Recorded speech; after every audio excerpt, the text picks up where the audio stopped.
নমস্কার, আমি রীতি আর আপনারা শুনছেন রীতির অডিও ক্যাফে। আজকে যে গল্পটি নিয়ে আপনাদের কাছে উপস্থিত হয়েছি সেই গল্পটি নিবেদন করার পূর্বে আমার একটি প্রশ্ন রয়েছে আপনাদের কাছে। আমার গল্পগুলো আপনাদের কেমন লাগছে একবার লিখে জানাতে পারেন। আজকে নিবেদন শশীভূষণ দত্তের লেখা একটি অনবদ্য গল্প সন্ধ্যা। আজ বিবাহের পর নতুন জামাই আসিয়াছে, সেজন্যে শালিমহলে বড় একটা ধুম পড়িয়া গিয়াছে। নতুন জামাই, কত ঠাট্টা করিতে হইবে, কত তামাশা করিতে হইবে, সকলে তাহারই আয়োজনে ব্যস্ত। শাশুড়ি জামাইকে কি করিয়া আদর যত্ন করিবে আমোদে তাহার কিছুই তিনি ঠিক করিয়া উঠিতে পারিছেন না। দিদি শাশুড়ি কেমন করিয়া বাগযুদ্ধে নতুন সেনাপতিটিকে পরাস্ত করিবেন তাহারই চেষ্টায় প্রকাণ্ড নথনারা দিয়া গাল ভরা হাসি লইয়া সোনার নাতনিদের সহিত কল্পনা জল্পনা করিতেছেন। আর সন্ধ্যা, সে কোথায়? সে যেন ভয় ও ভীতা হরিণীর মতো লাজে ভয়ে জড়সড় হইয়া এই এতটুকু হইয়া গিয়াছে। নতুন জামাইয়ের নাম শুনিয়া সে কোথাও গিয়া লুকাইয়াছে। আজ যেন তাহারই নিকট একটা যুগান্তর উপস্থিত হইয়াছে। মনে কেমন একটা স্বাদ আসিতেছে, যদি কেহ না থাকিত সে আর নতুন জামাই একা থাকিত, তাহলে হয়তো সে অনেক কথাই কহিতে পারিত। তাই ভাবিয়া সে যেন লজ্জায় মরিয়া যাইতেছে। দিদিমা তাহাকে এতক্ষণ ধরিয়া খুঁজছিলেন। শেষে একটি ঘরে খাটের নিচ হইতে চোরকে গ্রেফতার করিয়া ফেললেন। লজ্জায় সন্ধ্যার সুন্দর মুখখানি রক্তাভ হইয়া উঠিল। তিনি তাহার গাল টিপিয়া বললেন, কিলো, প্রবোধ এসেছে শুনি কি একবার আসতে হয় না? বুঝেছি, দেখা করতে স্বাদ গিয়েছে, চলো আমি নিয়ে যাচ্ছি। নতুন জামাইয়ের নাম প্রবোধ। দিদিমা সন্ধ্যাকে কিছু না বলিতে দিয়া তাহাকে ধরিয়া লইয়া অগ্রসর হইলেন। সে সময় সন্ধ্যার মনে ইচ্ছায় অনিচ্ছায় কত যুদ্ধ করিল কে বলিবে। সন্ধ্যাকে জোর করিয়া দিদিমা সাজাইয়া দিলেন। শেষে তাহাকে সারথি করিয়া রণে অগ্রসর হইলেন। সঙ্গে প্রবোধের যত শালী সামন্ত তারাও চলিতে লাগিল। এই অবসরে প্রবোধকে বাড়ির ভেতর হইতে ডাকিয়া আনা হইয়াছিল। সেই একাকী শয্যার উপর বসিয়া এতক্ষণ এরূপই একটি ছোটখাটো যুদ্ধের প্রতীক্ষা করিতেছিল। ক্রমেই মলের রুনুঝুনু কাপড়ের খসখসানি শব্দে তাহার চমক ভাঙিয়া গেল। তিনি চাহিয়া দেখিলেন, সম্মুখে দিদিমা সসৈন্যে হাজির। ক্রমেই প্রবোধ একে একে সকলের নিকট পরাস্ত হইয়া বন্দী হইল। তারপর সকলে সন্ধ্যার পর উভয়কে এক গৃহে বন্ধ করিয়া চলিয়া গেল। নূতন জামাই বড় আদরের জিনিস। সন্ধ্যা লজ্জার ভয়ে শয্যার এক প্রান্তে গিয়া বসিল। সে যেন প্রবোধকে চিনেই না, অথবা কি কহিতে হইবে তাহা সে ভুলিয়া গিয়াছে। মনে মনে কথা কইবার কত কথাই আসিয়া জুটিতেছে, তাই যেন সকলে মিলিয়া একটা গণ্ডগোল করিয়া কিছু কহিতে দিতেছে না। লজ্জায় তাহার সুন্দর দেহখানি ঈষৎ কাঁপিয়া কাঁপিয়া উঠিতেছিল, কাজেই মুখের কথা আসিয়াও আসিতেছিল না। প্রবোধ শয্যায় শুইয়া তাহা দেখিতেছিল। হঠাৎ সন্ধ্যা তাহার সুন্দর বড় বড় চোখ তুলিয়া যেমন চাহিবে অমনি ধরা পড়ে গেল প্রবোধের সঙ্গে। তাহার চারিচক্ষু মিলিত হইল। সন্ধ্যা যে চাহনিতে যেন সব কথা প্রবোধকে জানাইল। প্রবোধ উঠিয়া তাহার ক্ষুদ্র হস্তখানি ধরিয়া বলিল, শোবে এসো। সন্ধ্যা একটু হাফ ছাড়িয়া বাঁচিল। স্বামীর প্রিয় আকর্ষণে মন্ত্রমুগ্ধ হইয়া সে স্বামীর পাশে গিয়া শুইল। শুইতে গিয়া তাহার মস্তকের কাপড় সরিয়া গেল। প্রবোধ সে মুখখানি সাদরে একটি চুম্বন করিল। সন্ধ্যা একটু সংকুচিত হইয়া মস্তকের কাপড় টানিয়া দিল। তারপর ক্রমে সন্ধ্যার বালির বাঁধ ভাঙিয়া গেল। প্রবোধ জিজ্ঞাসা করিল, তোমায় চিঠি লিখতে বলেছিলাম, লিখলে না কেন? সন্ধ্যা কোনো উত্তর দিল না।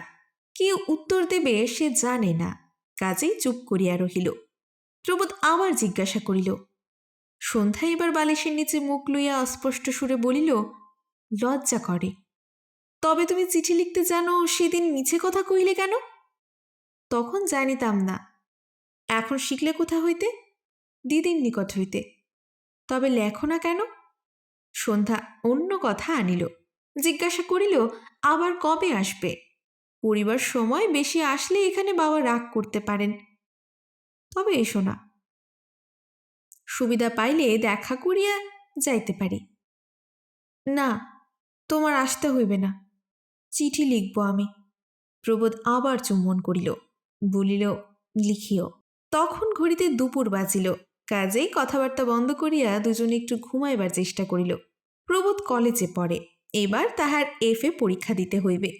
সে কলেজ হইতে আসিবার পর একদিন বিকালে তাহার ছোট ভাই দুইখানি চিঠি আনিয়া বলিল, দাদা, তোমার চিঠি। প্রবোধ দেখিল বাঁকা বাঁকা অক্ষরে চিঠি দুইখানি তাহাকেই লিখিত হইয়াছে। সে একটু ব্যস্তভাবেই চিঠি দুইখানি খুলিল, দেখিল দুইখানি তাহার শ্বশুর বাড়ির চিঠি। একখানি লিখিয়াছে সন্ধ্যা, অপর একখানি লিখিয়াছে তাহার ছোট্ট শালী। সন্ধ্যা লিখিয়াছে, প্রথমে কে লিখিয়াছে কে জানে, তাহা মুছিয়াছে। তারপর প্রাণেশ্বর লিখিয়াছিল, তাহা আবার কাটিয়া দিয়াছে। তারপর আর কিছু বলিয়া সম্বোধন করে নাই। সে লিখিয়াছে, তোমার এখান হইতে যাওয়া অবধি আমার মন কেমন করে, তোমায় দেখিতে ইচ্ছে করে। তুমি কবে আসবে? কেমন আছো তুমি? আমি ভালো আছি। মা কেমন আছেন? পত্রের উত্তর দিও। ইতি, তোমার সন্ধ্যা। সন্ধ্যার ক্ষুদ্র পত্রখানি এইভাবে শেষ করিয়াছে। ইহার ভিতর কত কথা লিখবে না বলিয়া 10 বার কাটিয়াছে। শেষ নামটি লিখিয়া আবার মুছিয়া দিয়াছে। প্রবোধ চিঠিখানি পড়িয়া তৃপ্তি লাভ করিতে পারিল না। যেন আরেকটু কিছু থাকিলে ভালো হইত, যেন কত কথাই জানাইবার ছিল। কথা বলিতে গিয়াও তাহাকে বলা হয় নাই, সে কারণে একটু ব্যস্ত হইয়া উঠিল। তারপর শালী লিখিত পত্রখানি পড়িল। সে লিখিয়াছে, জামাইবাবু, তুমি আমাদের বাড়ি আসো না কেন? দিদি যে তোমার জন্য কত ভাবে। সেদিন তোমাকে পত্র লিখিতে গিয়া কত কাগজ ছিঁড়িয়াছে। তুমি এখানে রোজ রোজ আসবে, তা না হইলে আমি রাগ করিব, আর দিদিকেও রাগ করিতে বলিব। তুমি কবে আসবে লিখিও, কিন্তু একবার আসা চাই। আমি ভালো আছি, তুমি কেমন আছো? আমি ভালো লিখিতে জানি না বলিয়া ঠাট্টা করিও না, দিদি বেশ লিখতে পারে। আরেক কথা, দিদি বড় কুন্তলিন ভালোবাসে, তাহাকে কুন্তলিন পাঠাইয়া দিবে। আমি বলিলাম এ কথা যেন দিদি না শোনে। ইতি, নলিনী। সন্ধ্যা ও নলিনী 1 বছরের ছোট বড়। নলিনী সন্ধ্যার মেজ কাকার মেয়ে। প্রবোধ সন্ধ্যার পত্র অপেক্ষা নলিনীর পত্রে অনেক খবর পাইয়াছে, কাজেই তাহার ব্যস্ততা একটু কমিয়া আসিয়াছে। সন্ধ্যার বয়স 13 আর প্রবোধের 20। প্রবোধ সবে চিঠিখানা পড়া সমাপ্ত করিয়াছে, এমন সময় তাহাকে কে ডাকিল। কাজে চিঠির ভাবনা স্থগিত রাখিয়া এখন উঠিতে হইল। প্রবোধের ভাবনা সে কি উত্তর দিবে। প্রবোধের বিবাহের 1 বছর পরে কোনো কারণবশত প্রবোধের পিতার সহিত তাহার শ্বশুরের একটু মতভেদ উপস্থিত হইয়াছিল। ক্রমেই সে মতভেদ 2-1 মাস সুশানলের মতো বাড়িয়া এখন প্রকৃত বিবাদে দাঁড়াইয়াছে। বিষয় সংক্রান্ত গোলযোগ এই মনোমালিন্যের মূল কারণ। অন্য আনুষঙ্গিক কারণও থাকিতে পারে। উপস্থিত বঙ্গ সমাজে এইরূপ বিবাদের তার অভাব নাই। আজিকালই বৈবাহিক দিগকের পরস্পরে এমন অনেক সূত্রেই ঝগড়া বাঁধিয়া থাকে। কেননা যার ছেলে সে ভাবে আমি 7 রাজার ধন অমনি বিলাইয়া দিলাম, আর যার মেয়ে সে যেন চোরের দায়ে ধরা পড়িয়াছে। হয়তো মেয়ের বিবাহে তাহাকে সর্বশান্ত করিয়া পথের ভিখারি হইতে হয়। তথাপিও বরপক্ষরা অসন্তুষ্ট। যাহা হোক, বিষয় সংক্রান্ত গলযোগে উভয় বৈবাহিকে বিশেষ একটু বিবাদ বাঁধিয়াছে। এ বিবাদে দোষ উভয় পক্ষেরই সমান, নতবা অল্পতেই বিবাদ মিটিয়া যাইতে পারিত। এ কারণে প্রবোধের পিতা পরিবার সময় ইত্যাদি নানা আপত্তি দেখাইয়া তাহার শ্বশুরবাড়ির নিমন্ত্রণ গ্রহণ করা বন্ধ করিয়াছে। সেজন্য পুত্রবধূটিকেও নিজের বাড়িতে আনয়ন করেন না। কাজেই 1 বছরের অধিক হইল প্রবোধ শ্বশুরবাড়ি যায় নাই। পিতার অমতে সে কেমন করিয়া যাইবে। এই 1 বছর তাহার সহিত সন্ধ্যার দেখা হয় নাই। সন্ধ্যা একবার মাত্র দেখা করিবার জন্য কত চিঠি লিখিয়াছে, কত অনুরোধ করিয়াছে, কিন্তু প্রবোধ কি করিবে? তাহার অন্তঃকরণে একটা দেবাসুরের মতন যুদ্ধ বাঁধিয়া উঠিয়াছে। প্রাণে শত ইচ্ছা থাকিলেও একদিনের জন্যও সে সন্ধ্যার সহিত দেখা করিতে যেতে পারেন নাই। কেননা পিতার সে বিষয়ে সম্পূর্ণ অনিচ্ছা। যেখানে তাহার মুখ দেখা দেখি নাই, সেখানে যে তাহার পুত্র গিয়া নিমন্ত্রণ গ্রহণ করিবে, ইহা তাহার ইচ্ছা নয়। প্রবোধের মাতা বউ আনিবার জন্য 2-4 বার অনুরোধ করিয়া বলিয়াছিলেন, বৌমা এখন বড় সড় হইয়াছে, অমন করিয়া বাপের বাড়িতে ফেলিয়া রাখিলে অকল্যাণ হবে যে। বিবাদ তার বাপের সঙ্গে, তার সঙ্গে তো নয়। তার দোষ কি? প্রবোধের পিতা তাহাতে রাগ করিয়া অনেকবারই বলিয়াছেন, তুমি আমায় ওসব কথা বলিও না। যাদের নাম শুনলে আমার মুখ দর্শন করতে ইচ্ছে করে না, তাদের বাড়ি মেয়ে আনিয়ে আমার বাড়িতে আমি জায়গা দেব কি করে? আমি প্রবোদের আবার বিবাহ দেব। তুমি কি পাগল হয়েছ? এমন করলে বাইরের লোকে কি বলবে? ছি ছি, অত বড় বউ ঘরে না নিলে 7 জনে তোমার দুর্নাম করবে যে। দিলে তো আর মরে যাব না, কোনো গোলযোগ নেই। নয় 10 টাকা মাসোহারা করে দেওয়া যাবে। প্রবোদের আবার বিয়ে দিতেই হবে। সে যদি বিয়ে না করে তবে আমার বাড়িতে সে বেটার কোনো জায়গা হবে না। বেশ, তাই করো, তাতে তোমার নাম ফুটবে। স্বামী স্ত্রীতে এরূপ বাগবিতণ্ডা প্রায়ই ঘটিত। প্রবোদ তাহা জানিত। সেজন্য মার ইচ্ছা থাকিলেও সে শ্বশুর বাড়িতে যাইতে সাহস করিত না। প্রবোদের পিতা এবং শ্বশুর উভয়েই কলকাতা নিবাসী। উভয়ের যথেষ্ট অর্থ সংস্থান রয়েছে। আজ প্রায় 5 মাস ধরিয়া প্রবোদ পীড়িত। 10 দিন ভালো আছে, হয়তো আবার হঠাৎ জ্বর আসিল। এইরূপে সে 6 মাস ভুগিতেছে। কলেজ যাওয়া প্রায় ঘটিত না। বৈকাল বেলা হইলেই তাহার মাথা ঘুরিত, চোখ জ্বালা করিত। জ্বর সারিলেও মাথা ঘোরা সারিল না। ডাক্তার তাহাকে স্থান পরিবর্তনের জন্য উপদেশ দিলেন। অজ্ঞতা তাহাই ঠিক হইল। প্রবোদ এখন কিছুদিনের জন্য দেওঘরে থাকিবে। দেওঘরে তাহাদের বাড়ি আছে, কাজেই সেখানে অনেক সুবিধা হইবে। দেওঘরে স্থানটা বেশ। দেওঘরে যাইবার 2 দিন বাকি আছে। প্রবোদ সন্ধ্যার নিকট হইতে এমন এক সময় একখানি চিঠি পাইল। প্রবোদ কি জন্য জানি না সন্ধ্যাকে তাহার অসুখের কথা জানতে দিতে চায় না। সন্ধ্যা লিখিয়াছে, স্বামী, শুনিলাম তুমি নাকি দেওঘরে যাইবে, কিন্তু কই আজও তুমি আমাকে তাহার কিছু খবর দিলে না। আমি তোমাকে প্রায় 3-4 খানি পত্র লিখিলাম, তাহারও উত্তরও পাইলাম না। কেন? আর যাহারা তোমায় চিঠি লিখিয়াছিল তাহারা তো তোমার চিঠি পাইয়াছে। তবে দাসী চরণে এমন কি দোষ করিয়াছে যে তাহার ভাগ্যে এমন বিমুখ হলে? রোজ তোমার পত্রের জন্য কত শত করেই বসে থাকি, কিন্তু রোজ সকলেই চিঠি পায়, তবে আমি পাই না কেন? কবে দেওঘরে যাইবে অনুগ্রহ করিয়া একবার লিখিও। কাল দাদার নিকট শুনিলাম তুমি নিশ্চয়ই দেওঘরে যাইবে। তোমার নাকি রোজই জ্বর হয়। আমাকে তাহা লেখো নাই কেন? আমার কি শুনিতে নাই? তোমায় দেখিতে পাইব না বলিয়া তোমার চিঠিখানাও কি পাইব না? একবার তোমাকে দেখিতে সাধ হয়, কিন্তু হতভাগ্যের ভাগ্য, এতদিনেও তাহা ঘটিয়া উঠিল না।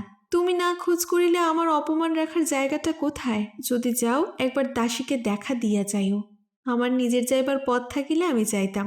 যা হোক, তুমি একবার আসিও, তোমায় একবার দেখব। আমার বলিবার অনেক কথা আছে, একবার আসিও। তুমি কেমন আছো লিখিবে। অনুগ্রহ করিয়া পরের পত্রের উত্তর দিও।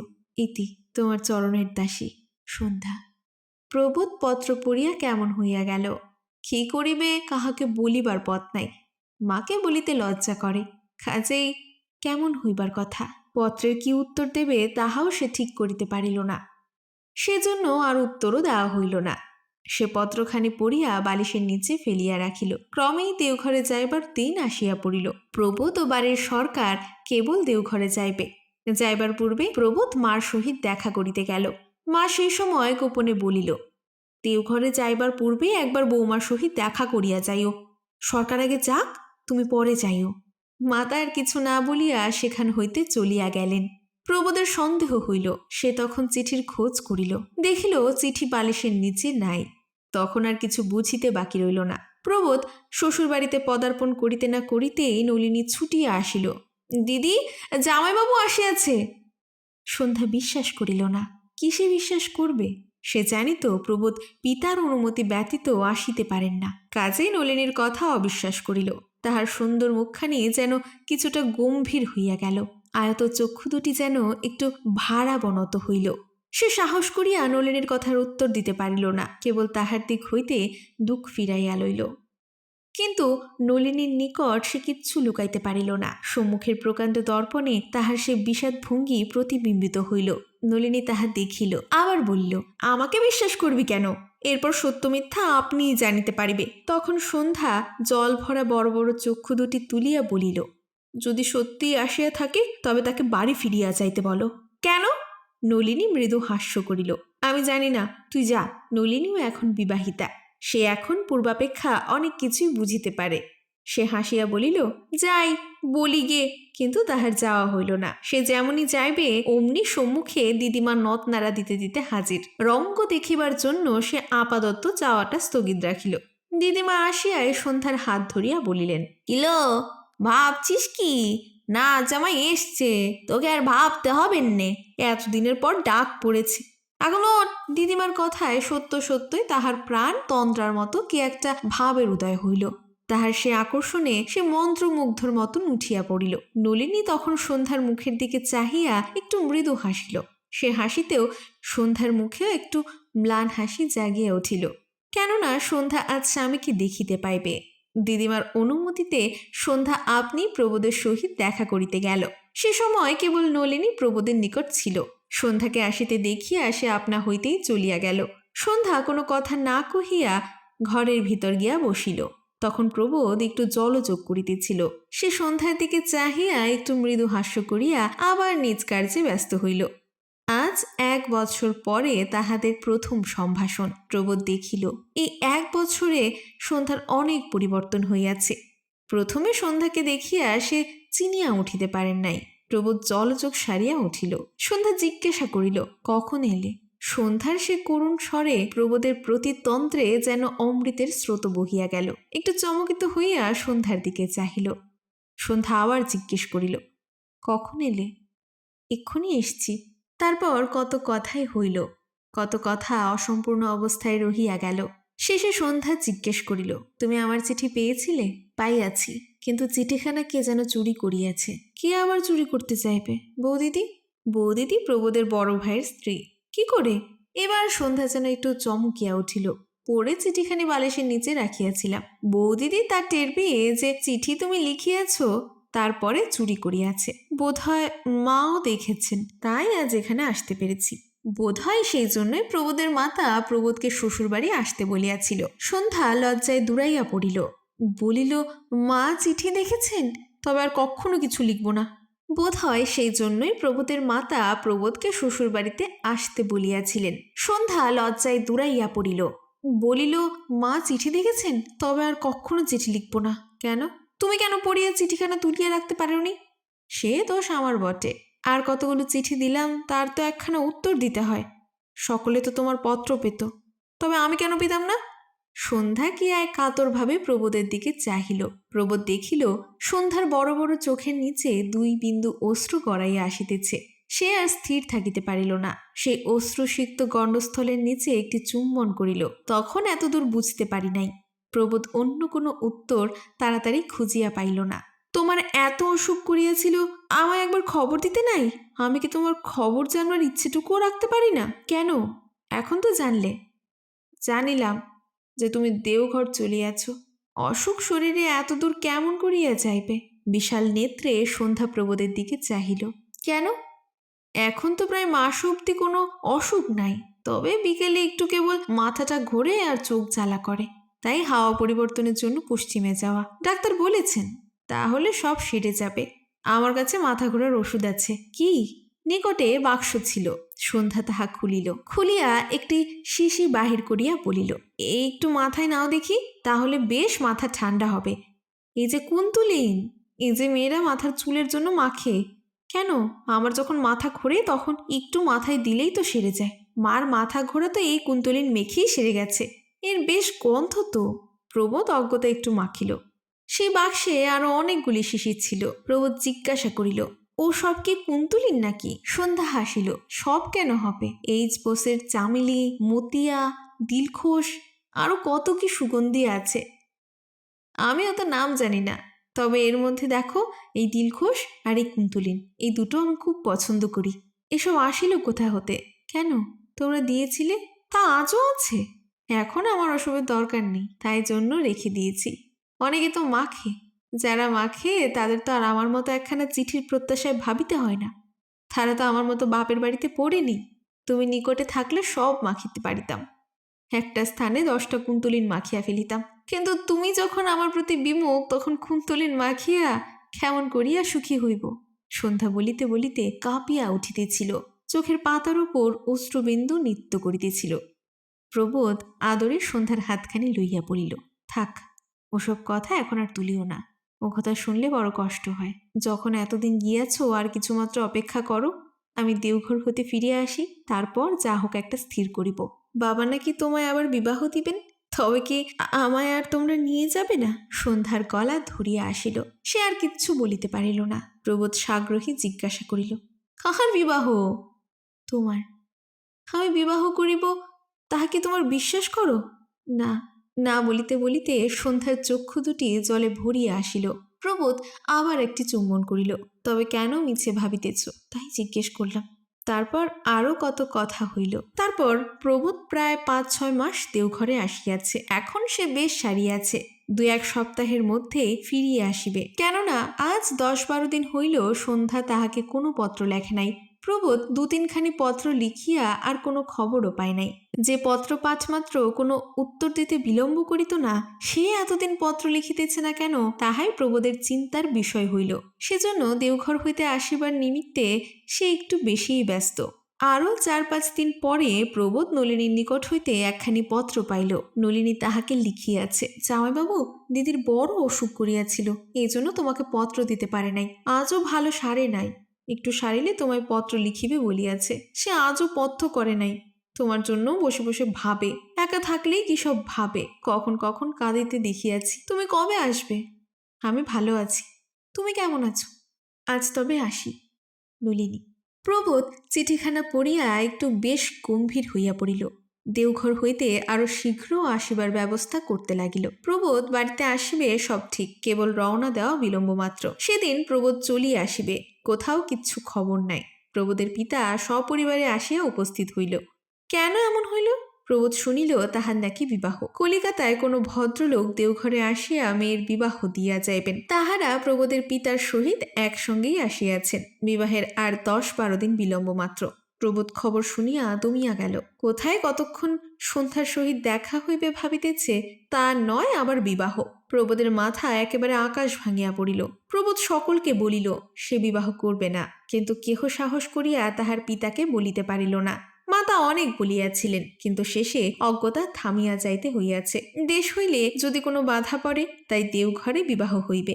বিবাহের সব ঠিক, কেবল নির্ধারিত দিনের অপেক্ষা মাত্র। কিন্তু কে বিবাহ করিবে? প্রবোধ বিবাহ করিবে না। ক্রমেই দিন যাইতে লাগিল।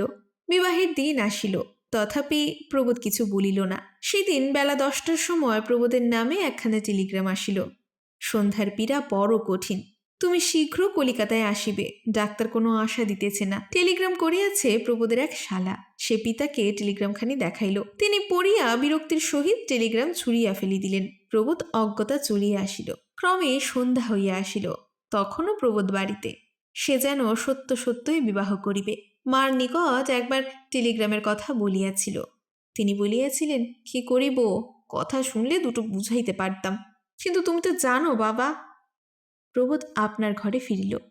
বর যাইবার সময় হইল, কিন্তু বর কোথায়? কে বলিল তাহার পরিবার ঘরে, কিন্তু পরিবার ঘর তো শূন্য, শুধু একখানা ছাড়া কাপড় পরিয়া আছে, আর কিচ্ছু নাই। প্রবোধ চারিদিকে ডাকাডাকি পড়িয়া গেল, কিন্তু প্রবোধকে কোথায় পাইবে? প্রবোধ তখন ট্রেনে। প্রবোধ সন্ধ্যার নিকট চলিয়াছে। সন্ধ্যা সারিয়া উঠিবার মুখে শুনিল প্রবোধের বিবাহ ঠিক হইয়াছে। বিবাহ দেওঘরে হইবে। বিবাহের কথা কি গোপন থাকে? সে পৃথিবী শূন্য দেখিল। প্রবোধের বিবাহের কথা শুনিয়া সে যেন কেমন অজ্ঞানের মতো হইয়া পড়িল। তারপর তাহার খুব জ্বর আসিল। নলিনী সর্বদাই নিকটে থাকিত। সে একদিন নলিনীকে ডাকিয়া বলিল, ভাই, তোদের জামাইবাবুর যদি কখনো দেখা পাস, ওকে বলিস যেন এবার বিবাহ করিয়া তাহাকে বাপের বাড়িতে ফেলিয়া না রাখে। আমার সঙ্গে বোধহয় আর দেখা হবে না। আমি আর বাঁচব না। আমার বুকের ভেতর কেমন করে। নলিনী কিছুই বুঝিতে পারিল না। চক্ষু মুছিতে মুছিতে উঠিয়া গেল, আর সন্ধ্যা কাঁদিয়া কাঁদিয়া বক্ষ ভাসাইয়া দিল। আজ সকালে হঠাৎ সন্ধ্যার মুখ দিয়া রক্ত উঠিয়াছে। ডাক্তার পরীক্ষা করিয়া বলিল, যক্ষা হয়েছে, বাঁচিবার কোনো আশা নেই, এমনকি 2-4 দিনের মধ্যেও মৃত্যু হতে পারে। অমনি প্রবোধকে টেলিগ্রাম করা হইল। প্রবোধ যেদিন টেলিগ্রাম পাইল, সেই দিন কলকাতায় যাত্রা করিল। যখন সে শ্বশুরবাড়িতে আসিয়া উপস্থিত হইল, তখন সন্ধ্যার অবস্থা বড্ড শোচনীয়। কেহ প্রবোধকে দেখা করিতে দিবে না, কিন্তু প্রবোধ তাহা শুনিল না। সে জোর করিয়া গৃহে প্রবেশ করিল। সন্ধ্যা তখন চাহিয়াছিল। সে স্থির নেত্রে কতক্ষণ প্রবোধের দিকে চাহিয়া রইল। প্রবোধ সাগ্রহে বলিল, সন্ধ্যা, আমি আসিয়াছি। সন্ধ্যা একটু ম্লান হাসি হাসিয়া চক্ষু মুদ্রিত করিল। দারুণ উদ্বেগে তাহার শীর্ণ দেহখানি চমকিয়া উঠিল, চোখের কোণ দিয়া অশ্রুবিন্দু গড়াইয়া আসিতে লাগিল। প্রবোধ আর সেখানে দাঁড়াইতে পারিল না। তারপর ক্রন্দনের শব্দে বাড়ি ফাটিয়া যাইতে লাগিল। তখন প্রবোধ উন্মাদের ন্যায় পথে ছুটিয়াছে। হায়, সুবর্ণ প্রদীপ অকালে নির্বাপিত হইয়াছে। তারপর যখন প্রবোধের খোঁজ হইল, কেউ তখন আর তাহার সন্ধান দিতে পারিল না। সে পর্যন্ত প্রবোধ আজও নিরুদ্দেশ। কেউ জানে না প্রবোধ কোথায় গিয়াছে। আর যাহার সহিত প্রবোধের দ্বিতীয়বার বিবাহের কথা হইয়াছিল, তাহার সে রাত্রে অপর একজনের সহিত বিবাহ হইয়া গিয়াছে। অর্থ থাকিলে মেয়ের বিয়ের ভাবনা কোথায়? রীতির অডিও ক্যাফেতে আজকে আপনারা শুনলেন বিশিষ্ট সাহিত্যিক শশীভূষণ দত্তের লেখা একটি অনবদ্য রচনা সন্ধ্যা। গল্পটি আপনাদের কেমন লাগলো তা কমেন্ট করে জানাতে একদম ভুলবেন না। আর পরবর্তীতে কোন লেখকের কোন গল্প আপনারা শুনতে চান আমাকে বলতে পারেন। ধন্যবাদ।